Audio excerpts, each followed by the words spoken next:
Hi, everyone. My name is Bethany Kotler. I'm the Associate Director of the Maternal Health Task Force, and we're here with Dr. Santos Revilla, who won the lottery from our People's Choice Buzz, which we just launched a couple of weeks ago. And we're going to have a conversation between her and Dr. Kimberly Glazer, whose paper, Hospital Quality of Care and Racial and Ethnic Disparities and Unexpected Newborn Complications, was chosen as one of the 5 top articles in that People's Choice Buzz. I'm excited to sit down with both of you. Dr. Santos Revilla, if you could say a little about yourself, and then Dr. Glazer, and then we can start the conversation. Thank you, Bethany. Yes, I'm so honored to be here. Thank you so much, you all, for the opportunity to be here. I am a clinical researcher based in Lima, Peru. My work mainly focuses on infectious diseases such as tuberculosis and right now COVID-19. But I am a passionate for maternal and perinatal health. So I was thrilled to have been picked up for this opportunity and especially to talk with Dr. Glazer about her work. Great, and I'm Kim Glazer. I'm a perinatal epidemiologist and an assistant professor at the Icahn School of Medicine at Mount Sinai in the Department of Population Health Science and Policy, as well as the Department of Obstetrics, Gynecology, and Reproductive Science. And my work primarily focuses on perinatal health disparities and quality of care, with the majority of my research focused on in New York City.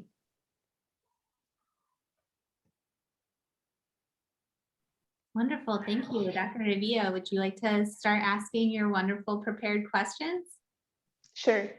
Dr. Glazer, my first question would be, what types of publicly accessible data do you trust the most when conducting a perinatal epidemiological investigation? Sure, so there are a lot of different types of data that are useful for perinatal epidemiologic investigations. So I'll focus on some of the common sources for secondary data analysis. And there are a lot of publicly available data sets. Globally, the demographic and health surveys, the multiple indicator cluster surveys, there are a number of data sets that you can access and download and just start to dive into and get your hands dirty looking at. And then in the US context, the CDC has a number of publicly available data sets, things like their natality data sets of live births, as well as routinely collected pregnancy-specific survey data. There's the Pregnancy Risk Assessment Monitoring System, or PRAMS, and that's a CDC surveillance system that surveys women to collect data on their knowledge, their behaviors, their experiences before, during, and after pregnancy. So there's a lot out there that you can access in terms of what a lot of perinatal epidemiologists use, and what I specifically have used in a lot of my research are large administrative databases. And these are things like vital statistics, like birth and death records, hospital billing data, these large data sets that can be used to study maternal and neonatal care and birth outcomes. So an example of this would be the nationwide inpatient sample, or the NIS, something that's developed for HCUP, the Healthcare Cost and Utilization Project. So this is the largest publicly available inpatient healthcare database in the US. So it contains data from hospitalizations across the United States, and in particular, you can pull out data on delivery hospitalizations. So you have the national sample. There are also state level versions of this database, as well as versions that allow you to look at readmissions and hospital readmissions, postpartum readmissions. These are particularly prominent and of interest right now in the maternal health and the infant health space.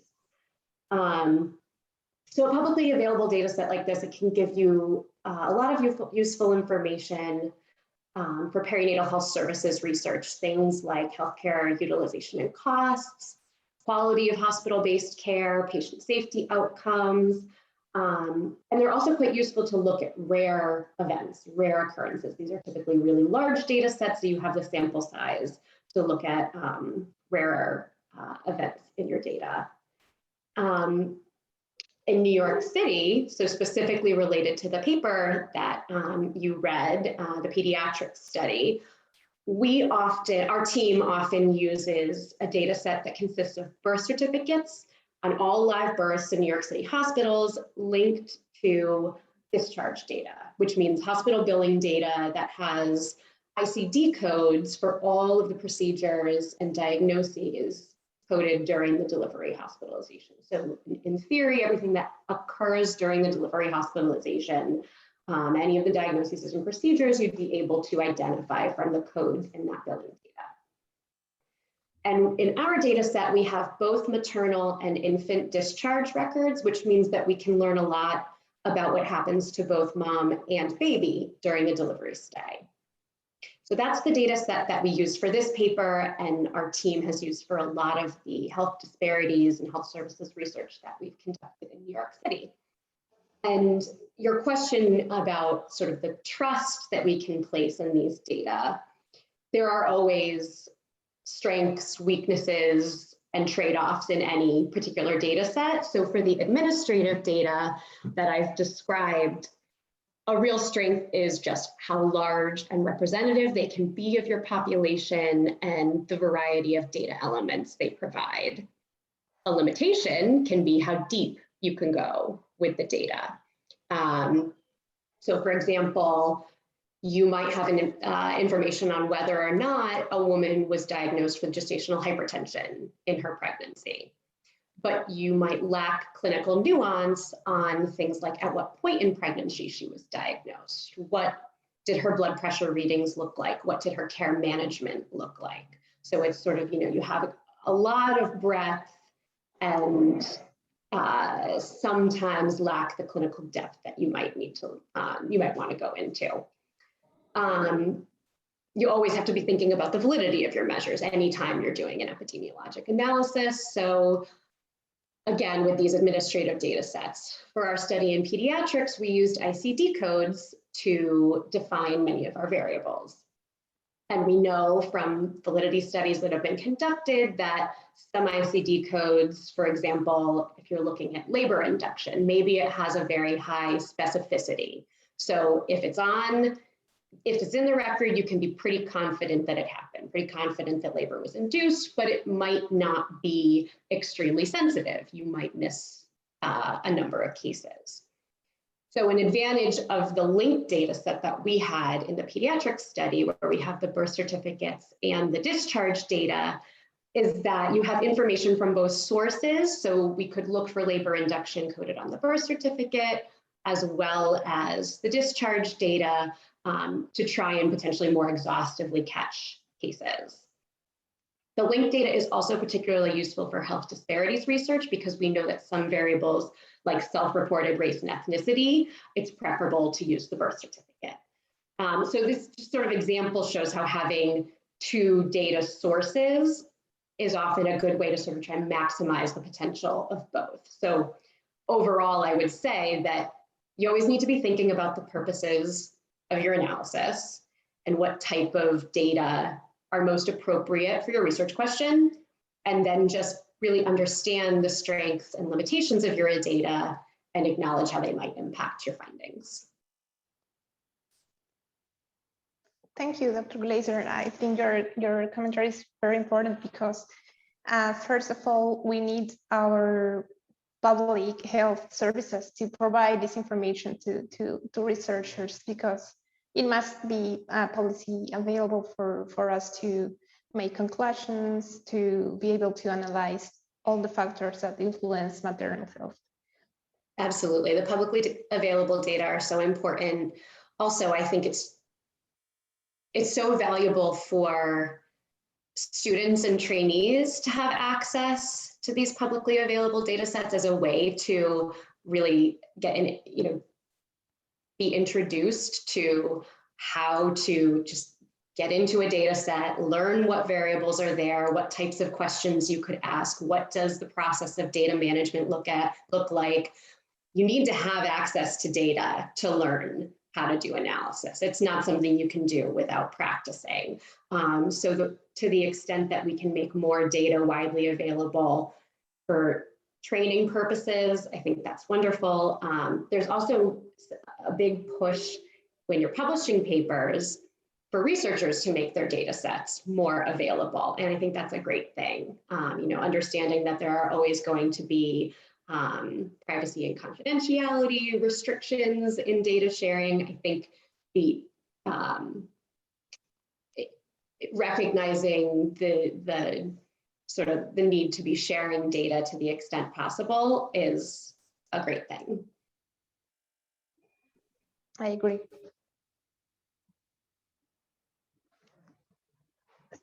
So I had another question for you, please, Dr. Glazer.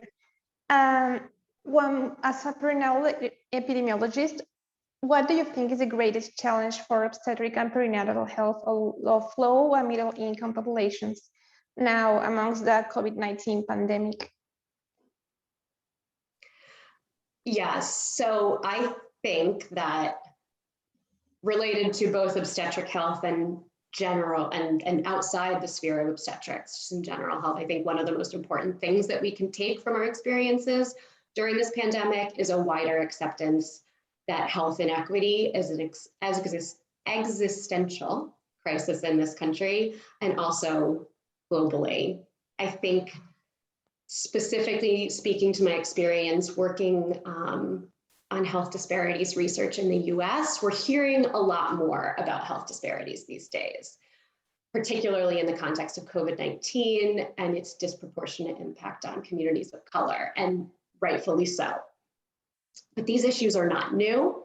We've known these truths in maternal and infant health for a very long time. We know that women of color, particularly Black and Indigenous moms, are dying at disproportionate and unacceptably high rates. We know that infants of color face excess risks in the first days, months, and years of life. We know that structural racism, deep-seated inequity is a root cause of these perinatal disparities. So I guess what I would say is a core challenge for obstetric and neonatal health is the potential for COVID-19 to really exacerbate this existing inequity. So thinking specifically about disparities in vaccination rates in pregnancy, something that's been highlighted a lot in the popular media, in the scientific literature. I think we really cannot ignore the influence of structural racism on quote unquote vaccine hesitancy. Why are we seeing disparities in uptake in lower income communities and among communities of color? We need to move past sort of these individual level reasons, past the individual blame game, and we need to think about what's going on structurally and systemically. Things like perinatal care quality in the context of COVID-19. Our team has done some work at Sinai thinking about how quality of delivery care may have been impacted by the pandemic and what this means for, from an equity standpoint. So there's the potential for the pandemic to exacerbate health equity on a domestic and a global scale. And I think that is a core challenge.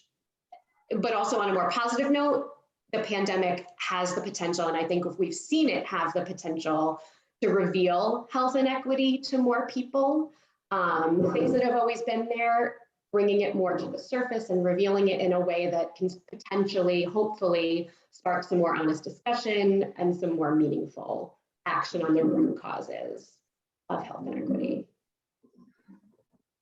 Exactly.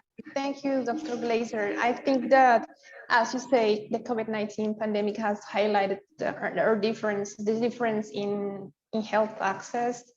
And of course, it's also observed in access to maternal health that ultimately has consequences in perinatal health. Could I please yes. Go on? Oh, no, go ahead. Okay. Could I move to the next question, please? Sure. In your opinion, Dr. Glazer, what would be the best way to integrate perinatal epidemiological research to routine obstetric and gynecological medical practice? And do you think, for example, each health service should develop its own epidemiological studies for their assigned patient population? So to me, the question speaks to clinicians and researchers working together and sort of sharing the strengths of each specialty.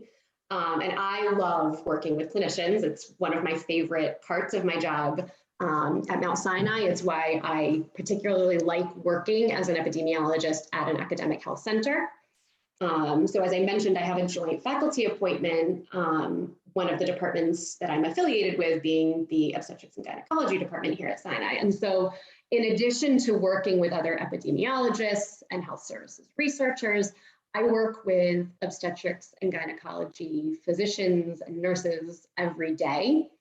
And that collaboration, I think, has brought a practical relevance to my work that I wouldn't have if I didn't have that direct access to people who are engaging in patient care on a day-to-day basis. So I think there's such a dual benefit for both public health researchers and clinicians to work so closely together.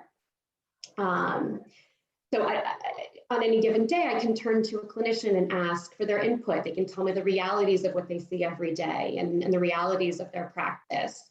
So it's enriching for my own research. And then I also work a lot with clinicians who want to develop their own research.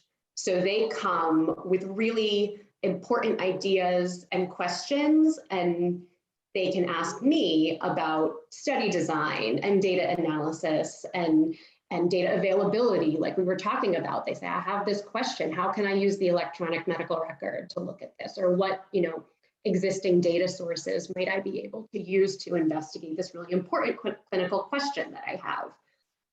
So I like to think that having ready access to epidemiologists on staff helps them to conduct more rigorous and impactful studies. So I would say to the extent that we can integrate epidemiologic research into clinical practice, the more we can do that, the better. That sounds like an amazing strategy, actually. And having already epidemiologists next to you for any clinical doubt or clinical observation you may have to, and vice versa, of course, to see if the data you're obtaining, if the epidemiological results you're obtaining are seen in clinical practice. So yes, exactly. I think one of my frustrations when I've come up with studies in the past is, and this particularly happened as a trainee, where I was so immersed in, okay, what data do I have access to?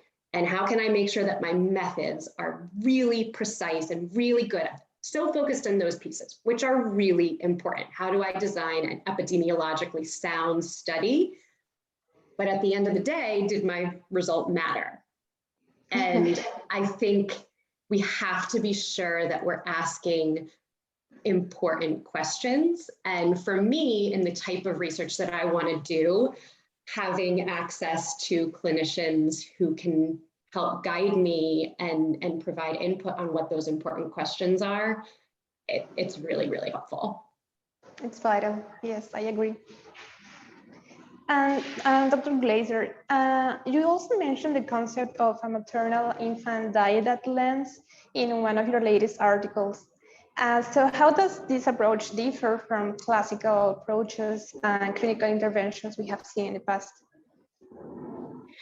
Yeah, so in that paper, in Seminars in Perinatology, we explored the maternal infant diet as a useful paradigm, particularly for perinatal quality improvement and health disparities research. So thinking about the inequities that we see in maternal and infant outcomes, how can thinking of the mom and baby together throughout the continuum of prenatal, delivery, and postpartum or postnatal care, how can we help to move the needle on health disparities with that lens? So the dyad, the maternal infant dyad, it emphasizes the physical and the psychosocial interaction between mother and infant, focuses the research on the mother-child unit of analysis. This is not something that we came up with. This is, as we point out in the seminars paper, this is a paradigm that has been applied to other areas of perinatal research. It's been looked at in maternal infant bonding, feeding, maternal caretaking practices, nutrition, and longer-term intergenerational metabolic health, maternal mental health, and substance abuse. So these are things that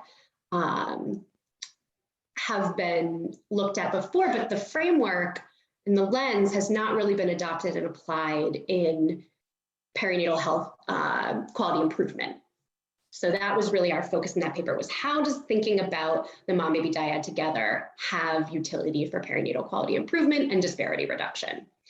So we particularly think it has utility because when you look at the causal pathways, the causes leading to maternal and infant health disparities, they're shared pathways.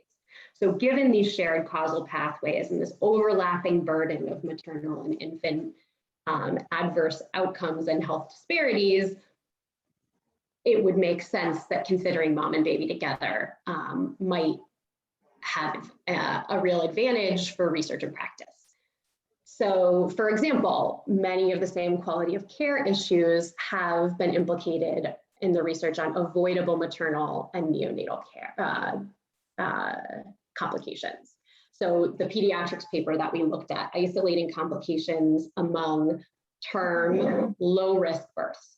So deliveries where you go in with the expectation that it should be a healthy delivery. Why are things going wrong? And a lot of the quality of care research on both the infant and the maternal side has highlighted things like provider-patient communication, standardization of care, continuity of care, overlapping shared pathways for these disparities.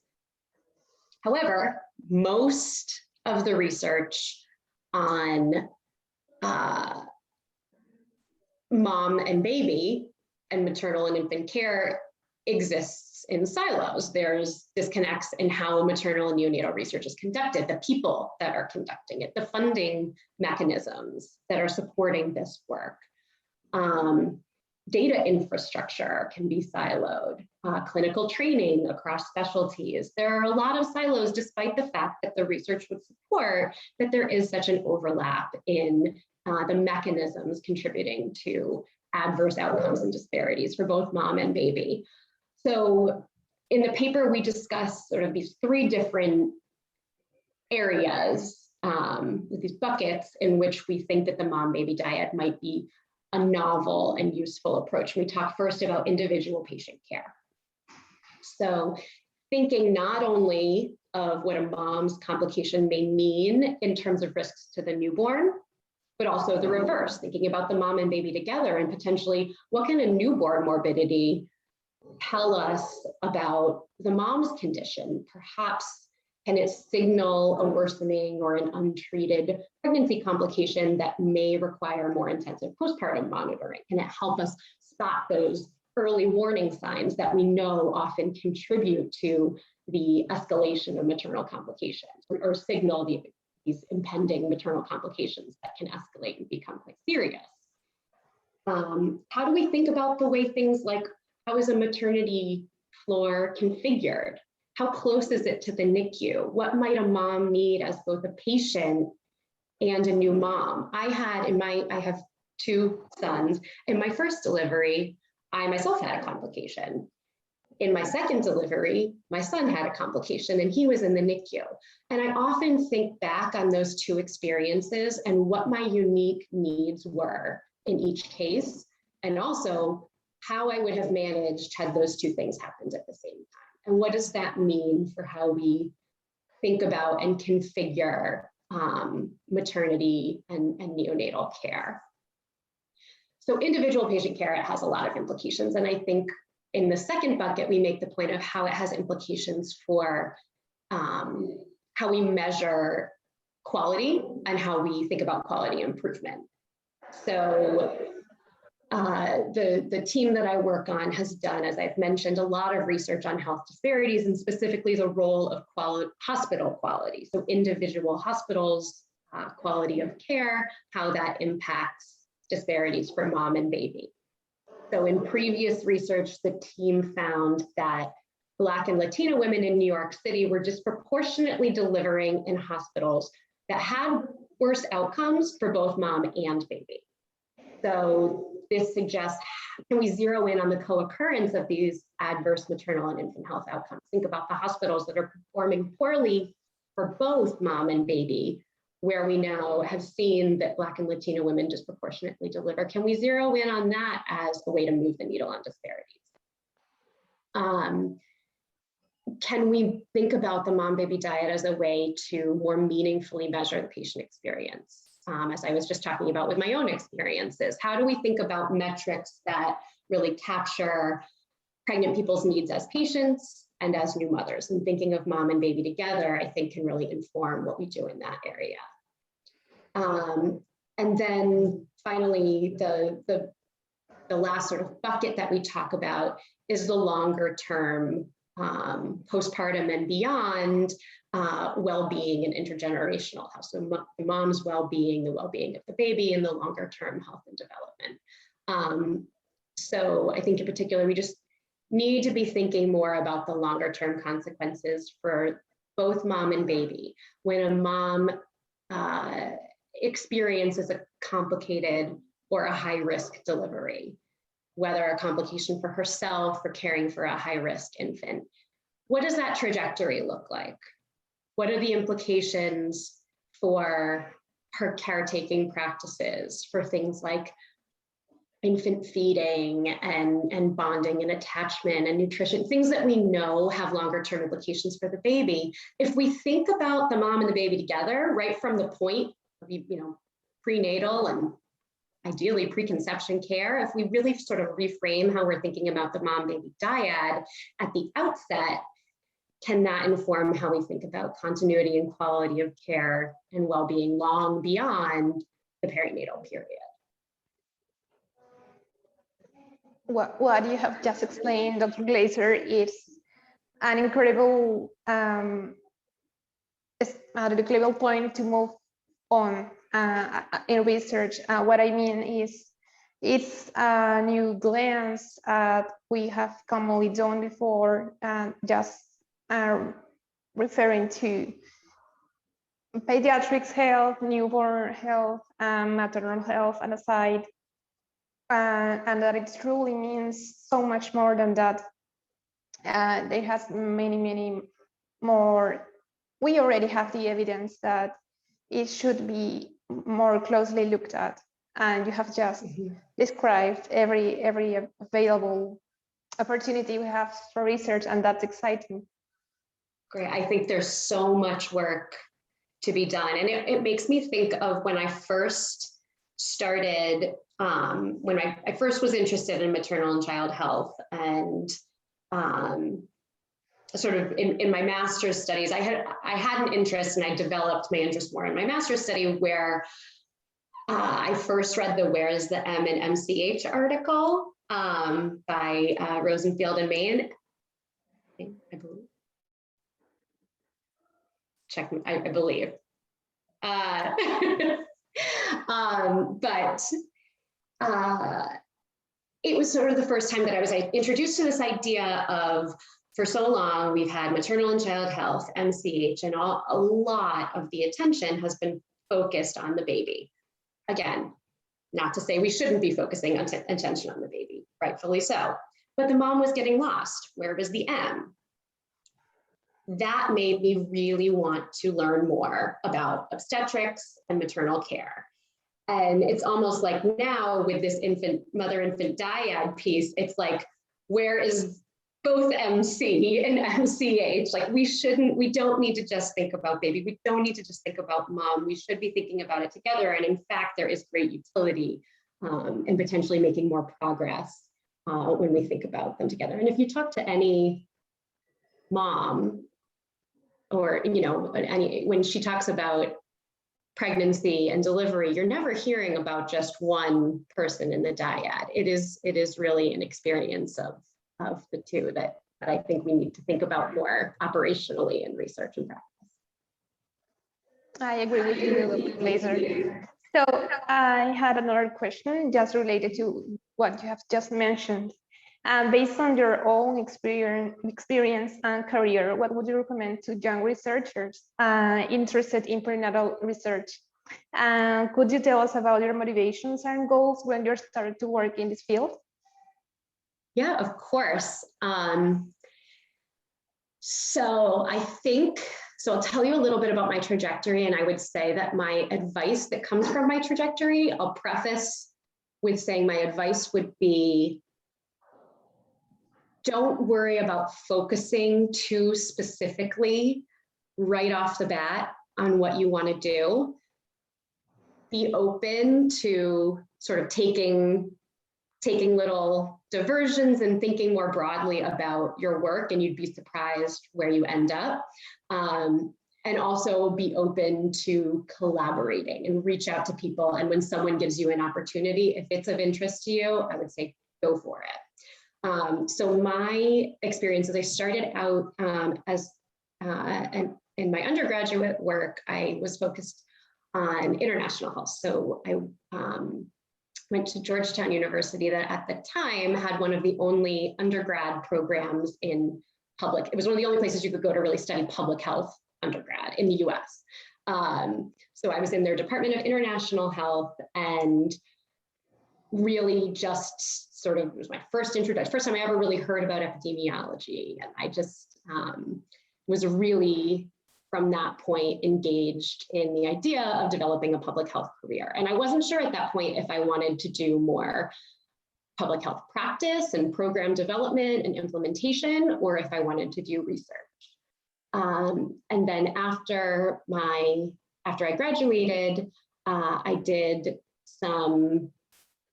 a lot of global health work on neglected tropical diseases. So it was infectious disease work, not something that I ever thought of as really the area that I wanted to focus. But going down that road introduced me to the players in the global health sphere. I did some work with the World Bank and the World Health Organization, so learning a bit about the global public health architecture. It introduced me to some fantastic researchers and learned more about what a research career looks like. And it took me to places that I never thought I'd go. I traveled to different parts of the world that I never thought I'd be fortunate enough to go to.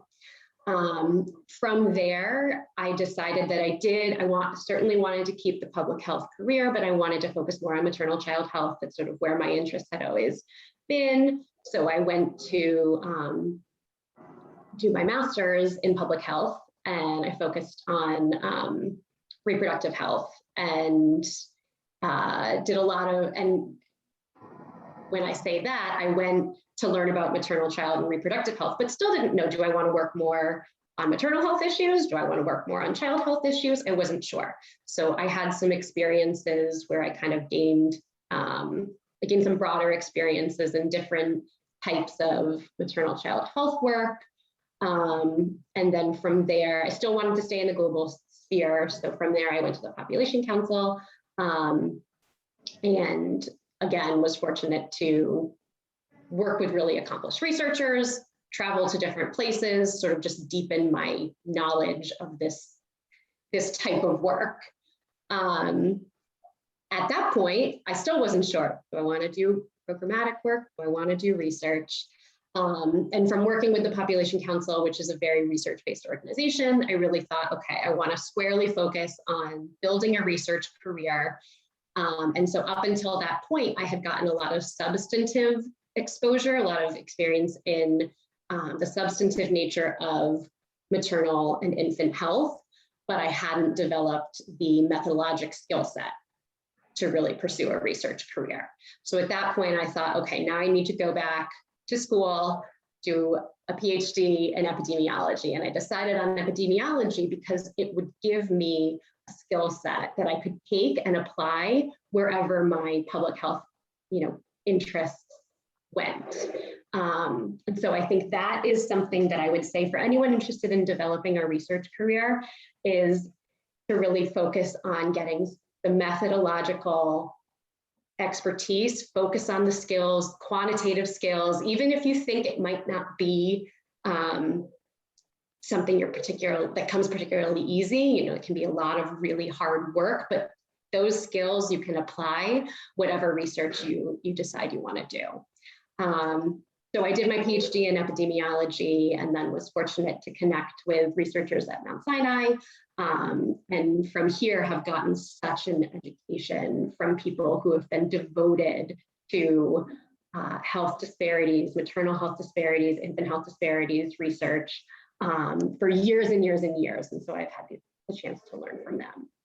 So that sort of trajectory will tell you, sometimes you have your broad focus and you can take twists and turns. And from each experience that I've had, I've pulled some benefits that I will take for the rest of my career. So be open to all different kinds of people, be open to all different kinds of experiences. And also, this is not novel rocket science. I'm not the first person to say this, but connect with people whenever possible, email people. I ended up connecting with researchers at Sinai from my, just emailing my amazing doctoral mentor and saying, I see you wrote a paper with this person who's doing amazing work that I want to do. Could you connect me? So you never know where connections will lead. And so I think just try and get whatever experience you can and be open to opportunities. Thank you, Dr. Glazer, for the amazing advice you have just given to all of us. It's really inspiring to see and hear about your career, and especially about the passion you are clearly showing for your career. And well, I really hope I can achieve what you have achieved, at least. And well, thank you so much. Thank you so much for this opportunity to be inspired, especially for your passion in perinatal health. Thank you. Well, I would say my passion has been inspired and ignited by the people that I've had the good fortune to work with. So finding good mentors is really the key. People who are invested in you and your interests and your success. It's not always easy to find that, but when you do, stick with it. And I know we have like a little bit more time. I'd love to hear a little bit about your interests in pursuing an OBGYN residency. Maybe just tell me a little bit about what sort of sparked that interest and where you hope to go with it. Sure. I think I was first interested in OBGYN when I completed my rotation in OBGYN during my internship. I have always studied in public hospitals here in Lima, so I have always been in tertiary care hospitals where we receive, as you may know, thousands of patients from Lima and from all the provinces in Peru.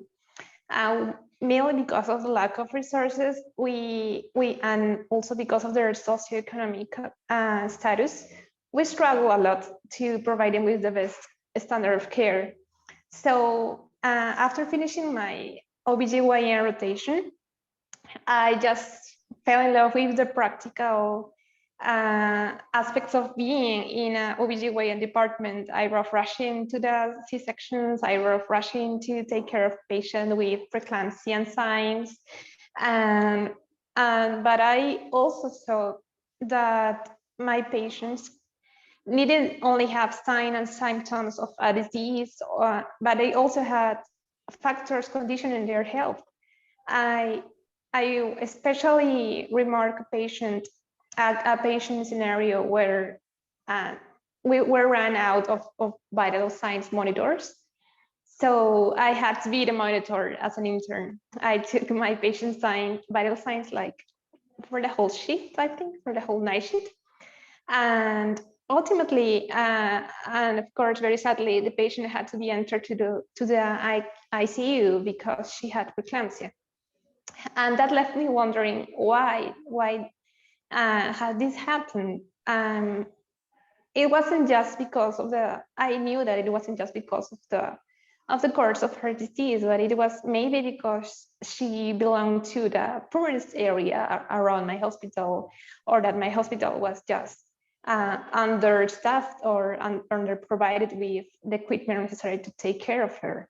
And that's where I first recognized these determinants, like in real life, not just from my epidemiology classes.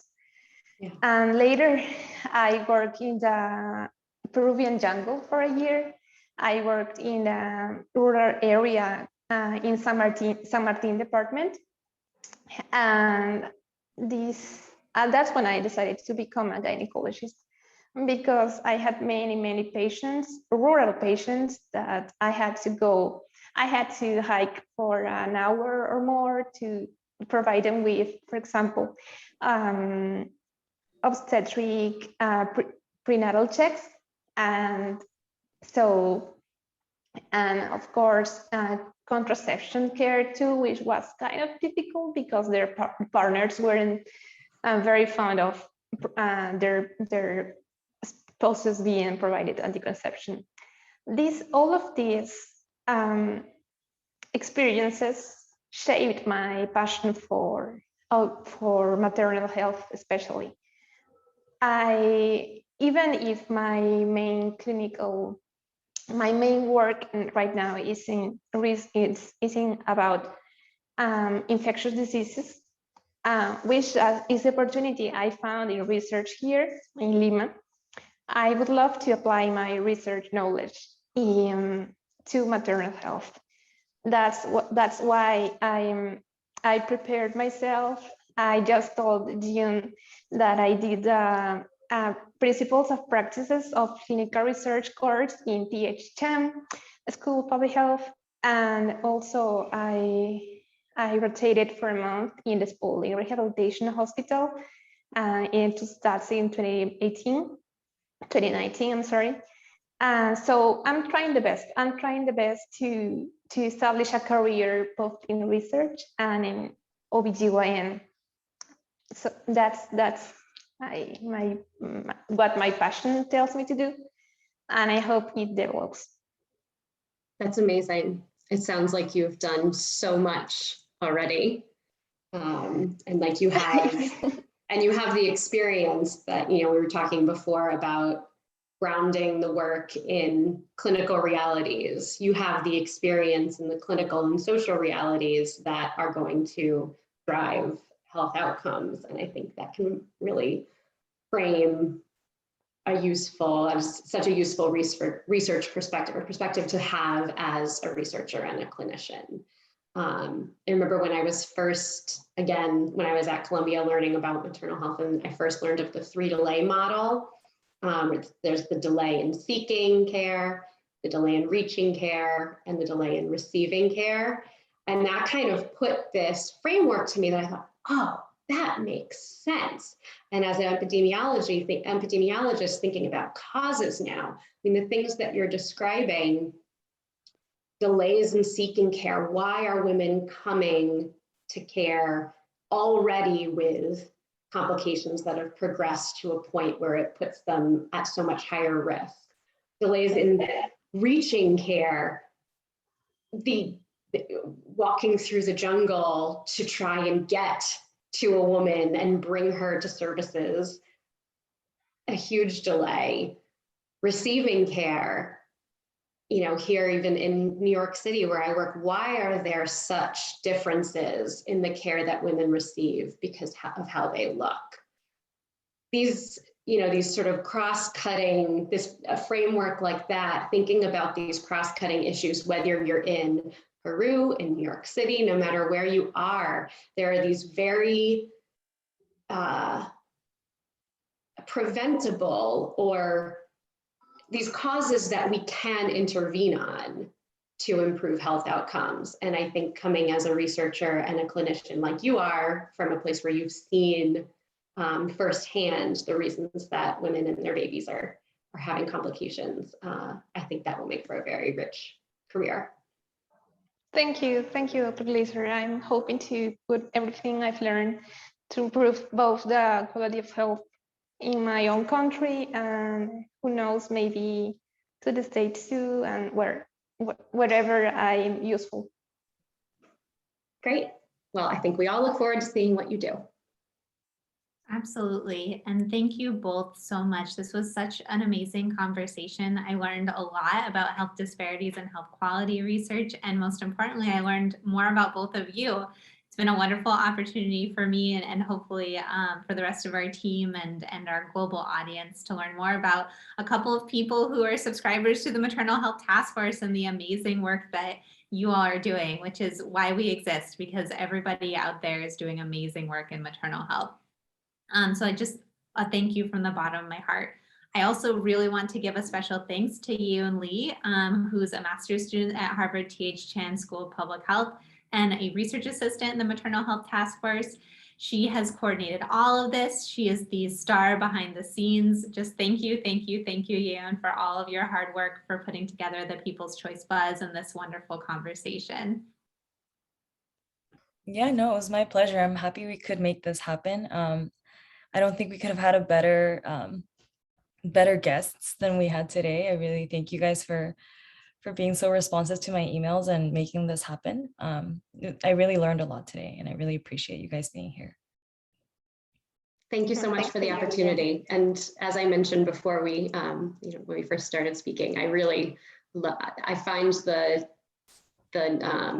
5 things you need to know. It's just so useful. It's like, there's so much that comes into your inbox and I'm like, okay, 5 articles, boom, boom, boom. I feel like I've caught up. So I really, your service is much appreciated. That just tickles me. And can we quote you, please? Yes, of course you can. And I told you, it's been a goal. I'm like, someday I'm going to be one of those articles. So I was very excited to receive your email. Well, it was a great article and I was really glad to have the opportunity to read it. I think we all were at the voting team. So thank you so much to both of you. I think hopefully you have each other's emails and we can keep in touch if that is okay, or maybe we didn't coordinate that. I'm not sure. I'd be happy to stay in touch. I don't think I have Gabriela's email. I don't have a Dr. Glazer either.